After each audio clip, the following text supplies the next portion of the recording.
We always talk about somebody with 5,000 followers, but those followers are very high quality, is always worth more than somebody with 100,000 followers who may not have the same sort of economic, financial, political influence, or whatever it may be, right? To give a real world example, you see a lot of guys on Twitter that might have 50,000 followers, but their followers are like literally politicians, C-suite executives, big decision makers at Fortune 500, their VP of marketing, a lot of VCs as an example. And these guys like can move markets. You know, you might have a guy like Keith Raboy who has like 300K on Instagram, who has infinity times more impact through his words, through his content than like a spectacle YouTuber or spectacle TikToker that's dancing with 20 million followers. You know what I mean? That kind of content that you're making, I think attracts a very high quality person. It's probably not going to attract like the 14-year-old who just wants to be entertained by some dance or some crazy entertainment spectacle, but it's going to get a VP of marketing. And I would wager that your audience, I guess like their economic influence or like their economic status is much higher than if you were like doing dances or making jokes or comedy sketches on TikTok. It's like the LTV per follower is much higher, or like not LTV, but like the value per follower is much higher when your content. This is why Kallaway's so dope with words, man. What took me 5 minutes, took him 5 seconds to say. But the problem with this is like, how do you then package it? Because a brand, you can't. It's hard to go to a brand and be like, well, my LTV per follower is higher than, you know, like it's worth this much. And they're going to look at, nah, this person has 800,000 followers. I think we'll go with them for the same price. It's like, wait a second. No, that's the only problem with that. Is like the metric is a little bit hard to present to brands. This is where the creator in residence concept comes in, which like we're going to pioneer. And I don't know have we ever talked about the creator in residence thing on this podcast? Because I can talk about it again. You mentioned it. I don't think we've gone too deep into it. No. Yeah, because so like as context, I was thinking about this. My following, like the actual number of followers I have, doesn't grow as fast as other people.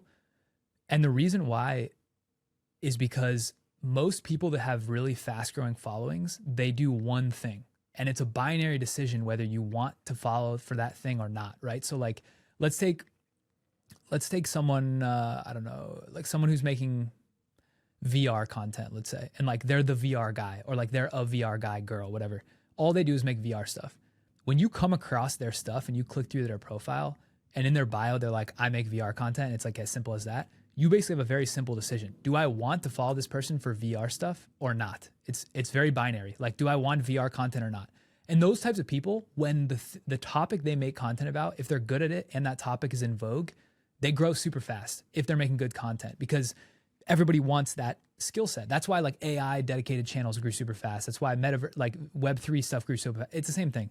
But for someone like me, I'm intentionally making videos across multiple topics because that's just what I care about. Sometimes it's AI, sometimes it's McDonald's, whatever.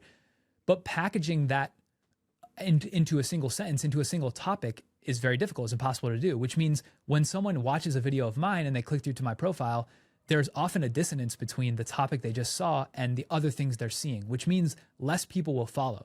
In the past, that would have been a problem because all the value is based on followers. But now it's not a problem because the value is really based on reach. So if I just make hit after hit after hit that just gets millions of views every single time and I don't have a big following, as long as the person who's selling me to brands can package that effectively, then I'm fine. And if you're a savvy brand marketer, what you should really care about is reach and like engagement of like total number of engagement, not necessarily percentage of engagement, although that should matter, but like total number of engagements. So to me is like, it's tough in this interim period because there's a lot of legacy brand thinkers that look at the follower count. They don't look at anything else. And they kind of write you off based on follower following, whatever. But I would argue to say that the people that follow me must have really liked me because they've stuck around for all sorts of different shit. It could have been sports, music, AI, whatever. And so to your point, that's where it bridges to this creator in residence idea, which we were talking to some guys the other day. Basically, like the whole idea of brand deals and brand partnerships is completely broken in my opinion. The way it works is a brand marketer will take a budget and they'll shotgun spend across a variety of different creators, basically not knowing what's going to work or what's not going to work. They're basically gambling with the marketing funding, hoping it's like a VC bet. They're hoping that a couple creators go viral and the other ones, it doesn't matter so that it returns the spend. That's dumb. Like that isn't how it should work. How it should work, in my opinion, is the creator goes to the brand. They have a set rate. They're like, hey, I'm going to make content about you if I want to or not. If I do, and it gets above a certain threshold of whatever metric you care about, whether that's views, views plus engagement, conversions, you pay me my rate regardless. If it doesn't get above that certain level, you don't pay me anything. So it's no risk for you. But in exchange for getting rid of that risk, you're going to pay me slightly higher rates if it does hit. Now, if I'm a brand marketer, that's a dream, because then I've got all these creators that if it works, I pay them, and I'm happy to pay them because obviously it's valuable. And if it doesn't work, I don't pay them anything. So that's how creator in residence works, is like, we're going to have a guy go to these big brands and put these deals in place for me, you, a couple other people. And imagine it's Google. And we say, hey, Google, if we get over 1 million views, you're cutting us a check for 10 grand. It's like, it's as simple as that. If we don't get over 1 million views, maybe they'll be tiering, but like, if we don't get over 1 million views, you pay us nothing. And by the way, like, we're the ones who move markets in this anyway. So we have the right to make up to 6 videos a month for you if we want. We don't have to use all 6. We don't have to make any if we don't want to. It's kind of like up to our discretion. We have full creative control, no edits. And Google, if I'm a savvy marketer at Google, I'm like, yo, make all the content you want. Because at the end of the day, every video we put out is just a piece of real estate. That's all it is. It's digital real estate that a brand is paying to rent from you for a period of time. So if it's working, Google will be like, yo, let's up your cap from 6 to 12 per month. You can do as many as you want. We want all of that because there's no risk. So to your point about like, to bring it the full circle, and I talk really fast on this because I've thought about this a lot. I'm very passionate about this model because I think it works really well for us. The way you get more money or more value for your higher LTV per user is by structuring the deal with creator and residence formats where you're paid more on the upside, because you can have a ton of upside kickers like athletes do. If you get over 80 catches this year, you're getting $1 million bonus. We can have the same thing with Google, right?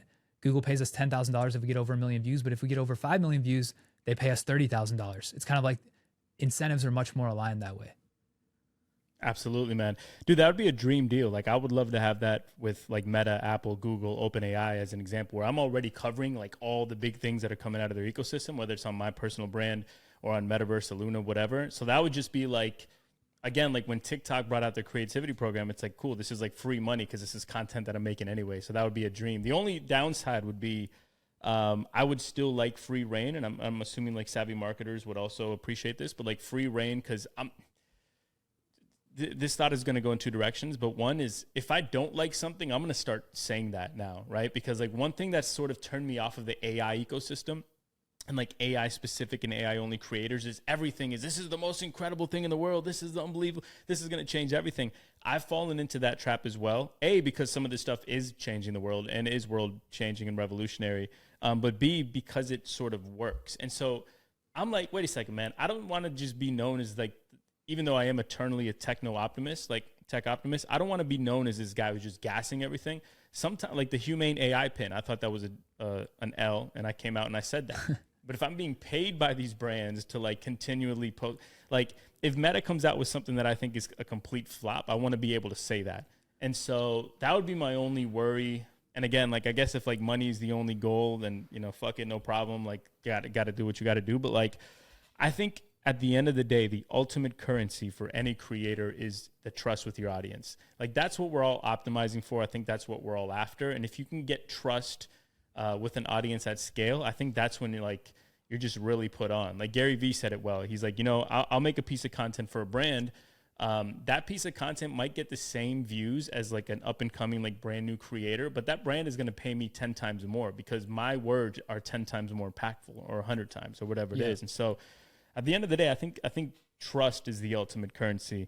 And so just, well, there's a way to get around that. I went two ways with that thought. I'm kind of like on a tightrope pulling myself apart, but I don't know if you have any thoughts to add there. So there's a way to get around that problem, which is, or not even get around it, but it's basically like the deal's in place, but it's up to your discretion whether you submit a video to get paid or not, right? So like the way it would work is there'd be a portal with Meta, and any video you put in the portal, as long as it hits the metrics, they have to pay you for it. But if you want to be negative around Meta for a video, you just don't put it in the portal. Like that gives you free creative control. And then, from their perspective, if you bash them enough, they're probably going to be like, yo, we're going to terminate you from this deal because like it's not worth paying you on the good ones for the bad ones. But you get that option as a creator to say what you want, make what you want.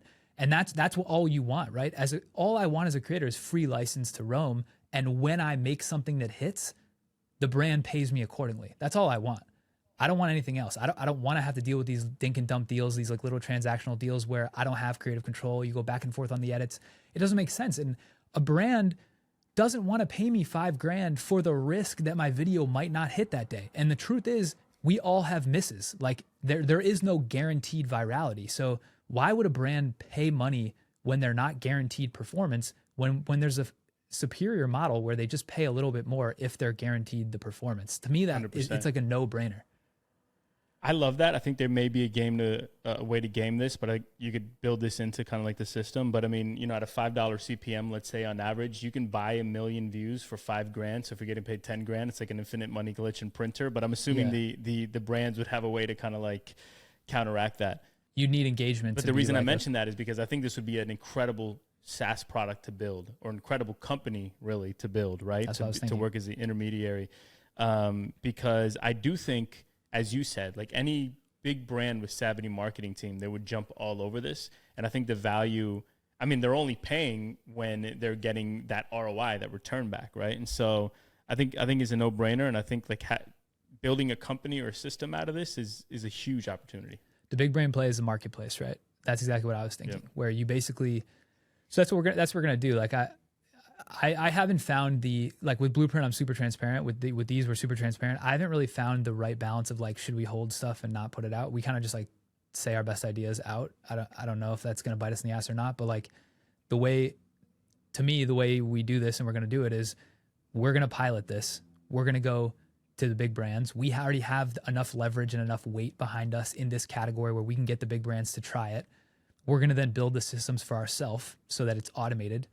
And then we're going to build that infrastructure. We're going to build that infrastructure as a marketplace SaaS product. So like, imagine you, and like I said, we can cut this if we think it's too valuable, but like, imagine you just have a lot of pipes on one end. These are every brand. You have a lot of pipes on the other end, every creator. And in the middle, you just have our SaaS product, which is like anytime any brand wants to flip the switch on, put the water through the pipes to any creator and they set the rate, they can do it immediately. They can turn it off immediately. The payments flow through like, this is how deals should work. There should be no bullshit like waste with PR firms going back and forth and like all this overhead that brands are paying. It makes no sense. So to me, this is like the best idea. It's the most realistic idea for solving a problem that you wouldn't know unless you were a creator trying to get brand deals that I've come up with. And I think it's going to exist one way or another. I love that. And I think the incentive structure is perfectly aligned between both parties.